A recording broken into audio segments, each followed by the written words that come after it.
اب آئیے میں آپ کو خاص طور پر ان 10 چیزوں کو آپ کی سماعتوں کے حوالے کروں. پہلے تو یہ بتا دوں کہ نصیحت قبول کون کرتا ہے. جیسا کہ فرمایا گیا فَذَكِّرْ فَإِنَّ الذِّكْرَىٰ تَنفَعُ الْمُؤْمِنِينَ، نصیحت کرو کہ نصیحت ایمان والے قبول کرتے ہیں. اسی طریقے سے ایک مقام پر فرمایا گیا وَذَكِّرْ فَإِنَّ، اللہ عز و جل نے ارشاد فرمایا کہ نصیحت کرو کہ نصیحت جو ہے وہ نفع پہنچاتی ہے. لیکن کس کو نفع پہنچاتی ہے؟ اس کو قرآن نے مینشن کیا سَيَذَّكَّرُ مَن يَخْشَىٰ، جو اللہ سے ڈرتا ہے نصیحتیں اسے نفع پہنچاتی ہیں. اور اگر نصیحتیں ہمیں اثر نہ کریں تو سمجھ لینا چاہیے کہ ہمارے دل میں اللہ کا ڈر نہیں. سمجھ لینا کہ ہمارے دل میں اللہ کا ڈر نہیں. اب آئیے بڑی پیاری نصیحت تفسیر روح البیان کے اندر بیان کی گئی. فرماتے ہیں کہ 10 چیزوں پر نصیحتیں مشتمل ہیں کہ یہ 10 چیزیں عوام کے سامنے پیش کی جائیں تاکہ سامعین کو نفع حاصل ہو. بہت غور سے 10 چیزیں ایسی ہیں سننے والے کو اگر بتائی جائیں اور سننے والا اس پر غور کرے اور سوچے تو اللہ تعالیٰ اس کو اس نصیحت سے نفع پہنچاتا ہے. 10 چیزیں سن لیں. لوگوں کو اللہ کی نعمتیں یاد دلائیے تاکہ وہ اللہ عز و جل کا شکر کریں. کس نے دی زمین؟ کس نے دی آسمان؟ کس نے دولت دی؟ کس نے آنکھ دی؟ یہ ساری نعمتیں اللہ کی دی ہوئی ہیں. اور اگر چاہتے ہو کہ اللہ مزید نعمتیں عطا فرمائے تو قرآن کہتا ہے لَإِن شَكَرْتُمْ لَأَزِيدَنَّكُمْ، تم شکر کرو اللہ تمہیں زیادہ عطا فرمائے گا. اور جتنی تکلیفیں آتی ہیں، توجہ چاہوں گا یہ جملہ پوری تقریر یاد رہے یا نہ رہے لیکن اس کو یاد رکھیے گا، جتنی بھی تکلیفیں آتی ہیں وہ ساری تکلیفوں کا سب سے پہلا سبب ناشکری ہے. سب سے پہلا سبب. اس کے پاس یہ، میرے پاس یہ نہیں، وہ یہاں میں، بس یہی سب چلتا ہے. اور اس کو میں قرآن سے سمجھا دوں. اللہ فرماتے ما یفعل اللہ بعذابکم ان شکرتم، اللہ تم کو عذاب دے کر کیا کرے گا اگر تم شکر کرو. نادانو تم شکر نہیں کرتے اس لیے تم تکلیف میں گرفتار ہو. شکر کرو تو اللہ تمہیں زیادہ عطا فرمائے گا. نعمتوں کو یاد کرو. یہ ہوا بغیر پیسے کے مل رہی ہے، آکسیجن بغیر پانی مل رہا ہے، یہ نعمتیں کون دینے والا ہے؟ اللہ دینے والا ہے. اب اس کی نہ سنے تو کس کی سنے؟ یہاں علماء تشریف فرما ہے، طلباء تشریف فرما. ایک بہت حکمت کی بات بتاؤں، اللہ عز و جل نے جبرن کسی کو نہیں کہا کہ مجھے مانو. توجہ چاہوں، جبرن نہیں کہا کہ مجھے اللہ مانو. اللہ نے عقل عطا فرمائی. انسان کے پاس تو عقل ہے نا، جانور کے پاس نہیں، انسان کے پاس تو عقل ہے نا. اللہ نے عقل دے دی، عقل دے دی. کافروں کو بھی اللہ نے نہیں فرمایا کہ جبرن مجھے خدا مانو. اس نے جبرن نہیں فرمایا. اس کو روزی دے رہا ہے، پانی دے رہا ہے. سورج نکلتا ہے تو تھوڑی مسلمانوں پر نکلتا ہے، سب پر نکلتا ہے کہ نہیں نکلتا. بارش برستی ہے تو سب فائدہ اٹھاتے ہیں، آکسیجن سے سب فائدہ اٹھاتے ہیں، مسلم اور نان مسلم اور اللہ کو ماننے والے اور نہ ماننے والے. اے اللہ، جب تو اتنا سب کچھ دے رہا ہے تو اپنے آپ کو منواتا کیوں نہیں ہے جبرن؟ تو اللہ فرماتے ہیں میں نے عقل دی اور یہ ساری چیزیں عطا کی تاکہ عقل سے بندہ سوچے تو صحیح، میں اس کو نہیں مانتا پھر بھی مجھے روزی دے رہا ہے، پھر بھی مجھے آکسیجن دے رہا ہے، پھر بھی مجھے پانی دے رہا ہے. کون ہے یہ سب دینے والا؟ کون ہے؟ اب جب وہ عقل کا استعمال کرے گا تو پھر اس کا وجدان کہے گا کوئی تو ہے جو مجھے دے رہا ہے. وہی دینے والی ذات کا نام اللہ ہے. اللہ ہے. تو جبرن اللہ نے نہیں منوایا، نعمتیں دی. دیکھو ان نعمتوں کو، کون ہے یہ نعمتیں دینے والا؟ کون ہے ہوائیں چلانے والا؟ کون ہے سورج کو پیدا کرنے والا؟ تلاش کرو. جب تم دیکھو گے تو تمہیں وہی ذات نظر آئے گی جسے ہم اللہ عز و جل کہتے ہیں. تو اللہ کی نعمتوں کا شکر ادا کرو. دکھ اور تکالیف کا ثواب بتائیں تاکہ صبر کریں. اب بخاری شریف کی ایک حدیث سنا دوں تاکہ آپ سمجھیں. میرا ایک ٹاپک ہے انشاءاللہ میں اس پر مطالعہ کر رہا ہوں. ہر دکھ میں ایک نعمت میرا موضوع ہے انشاءاللہ، پھر کبھی میں عرض کروں گا قرآن و حدیث کی روشنی میں. ہر دکھ کے پیچھے ایک نعمت چھپی ہوئی ہے، کوئی دکھ ایسا نہیں. تو اب یہاں فرمایا گیا کہ لوگوں کو نصیحت کرو. کس طریقے سے؟ اپنے بچوں کو، گھر والوں کو، دوستوں کو، سامعین کو یہ نصیحت کرو. اللہ کی نعمتیں یاد دلاؤ. کتنی نعمتیں اللہ نے دی، زمین، آسمان، چاند، سورج، تاکہ ان کے اندر شکر کا پیدا ہو اور اس کا رابطہ اپنے رب قدیر سے مضبوط ہو جائے. دوسری چیز، دکھ اور تکالیف کا ثواب بتائیں تاکہ صبر کریں. آپ کو بتاؤں،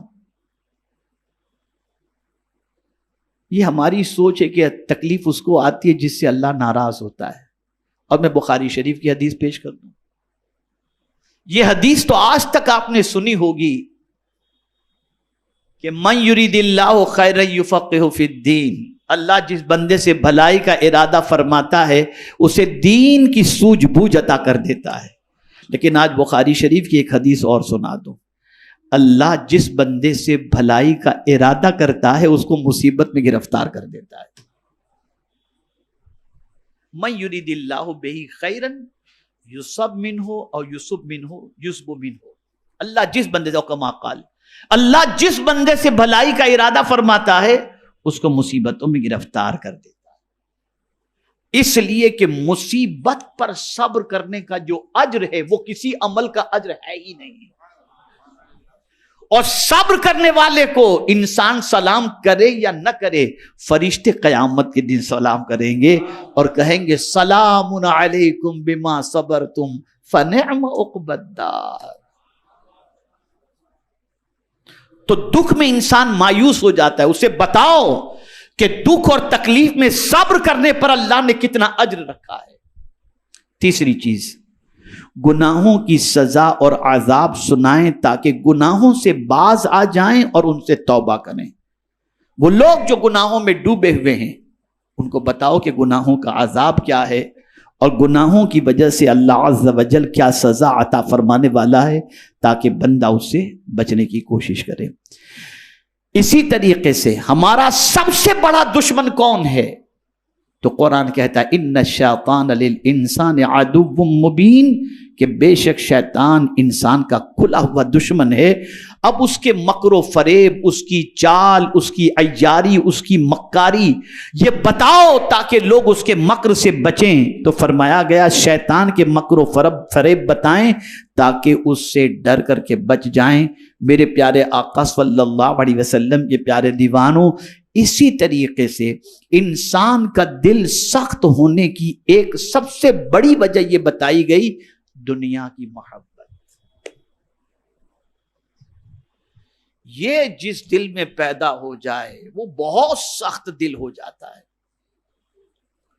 اتنا سخت دل ہو جاتا ہے کہ پھر کسی کے قتل پر بھی آمادہ ہو جائے گا، کسی کا مال کھانے پر بھی آمادہ ہو جائے گا، اور بڑھتے بڑھتے یتیم کا بھی کھا جائے گا، مسکین کا بھی کھا جائے گا، بیوہ کا بھی کھا جائے گا، سب کا کھا جائے گا.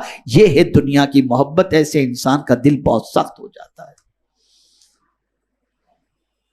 اسی لیے حضور صلی اللہ علیہ وسلم نے صحابہ کے قلب کا جو تزکیہ فرمایا اس میں سب سے پہلے حب دنیا کو ان کے دل سے نکالا.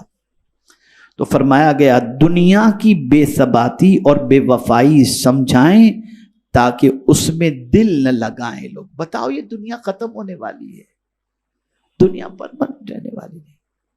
دنیا پرماننٹ رہنے والی. ایک سور میں ساری دنیا ختم، سب فنش ہو جائے گا. اب یہاں یہ جملہ یاد رکھیے گا، علماء خاص طور پر میں گزارش کروں گا توجہ کے ساتھ، اور طلبہ بھی یاد رکھیں گے تو بڑا فائدہ ہوگا. زندگی بھر اسے اپنی کتاب کے اندر نوٹ کر کے رکھیں.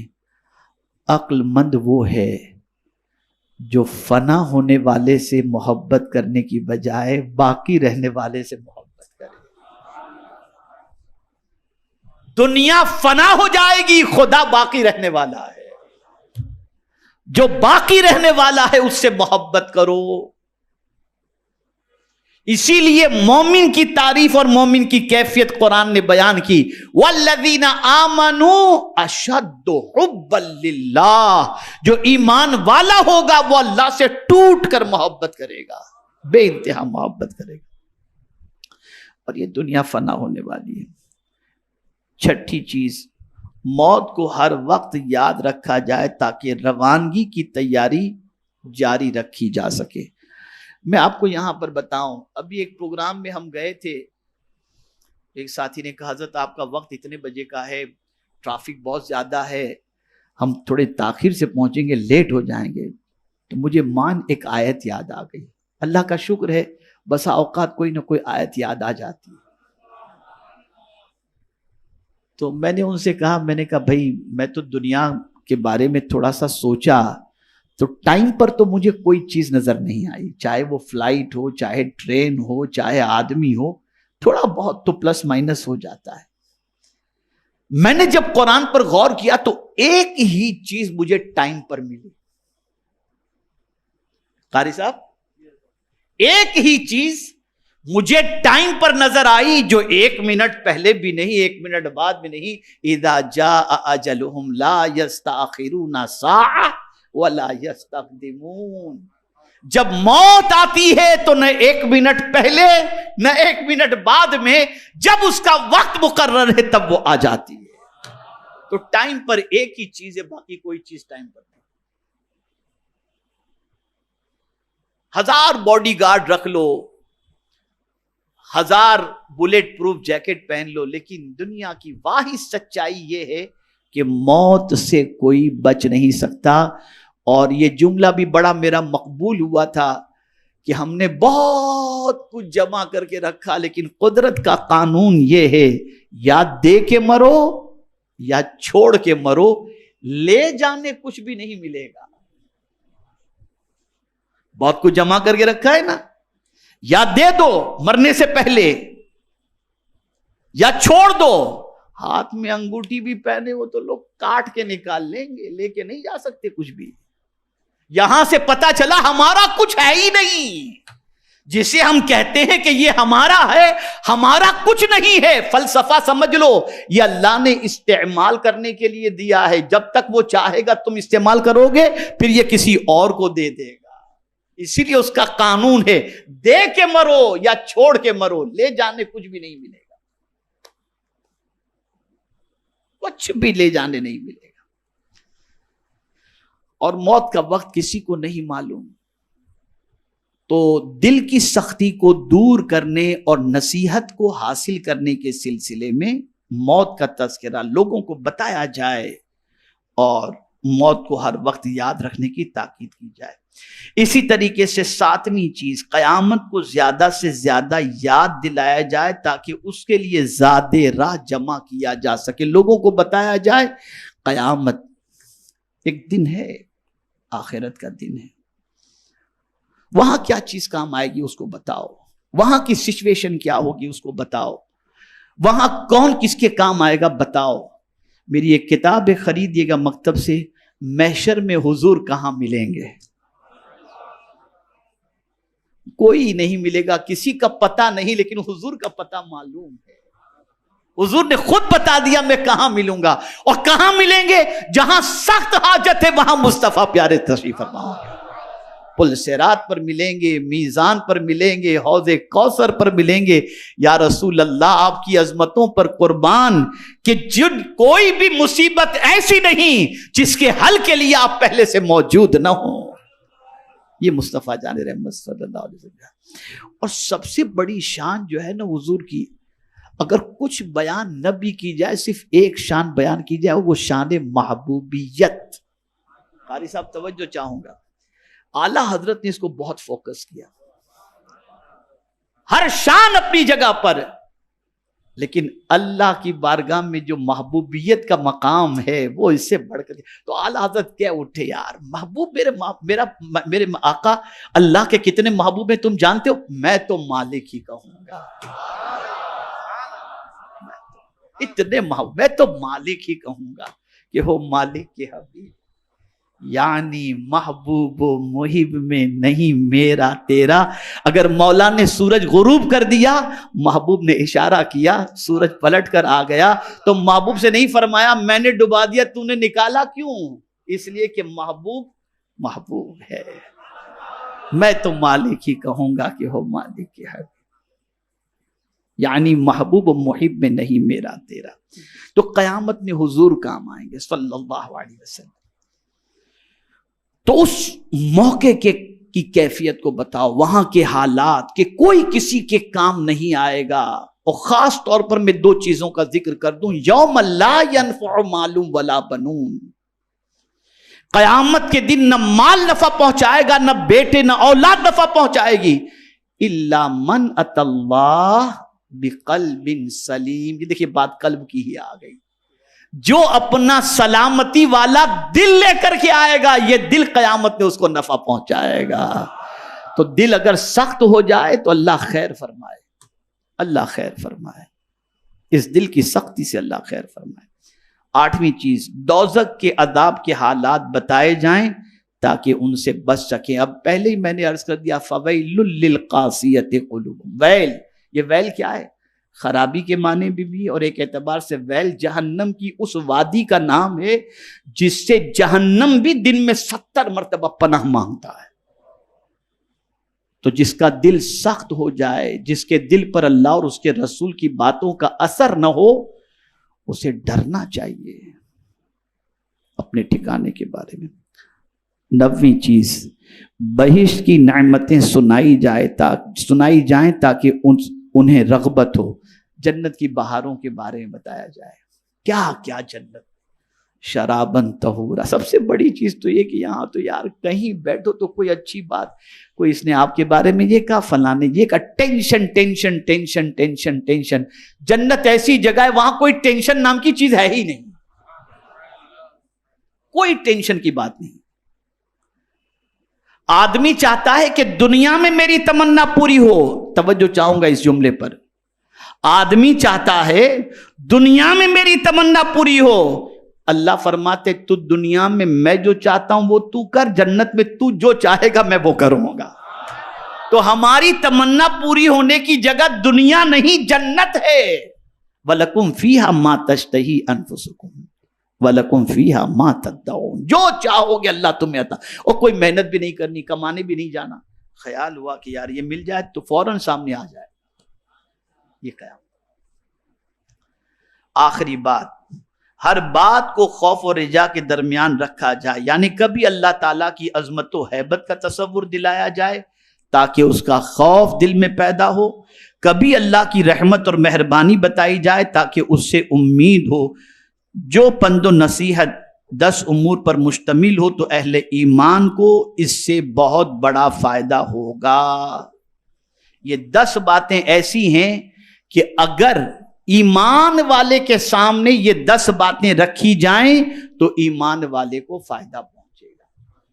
تو میرے پیارے آقا صلی اللہ تعالی علیہ وسلم کے پیارے دیوانوں، ضرورت اس امر کی ہے کہ ہم جو ہے اللہ عز و جل کے فرمان پر عمل کریں، رسول رحمت صلی اللہ علیہ وسلم کی تعلیمات پر عمل کریں اور اپنے دل کو سختی سے بچائیں. اور جو چیز دل میں سختی پیدا کرتی ہے اس سے بچنے کی کوشش کریں.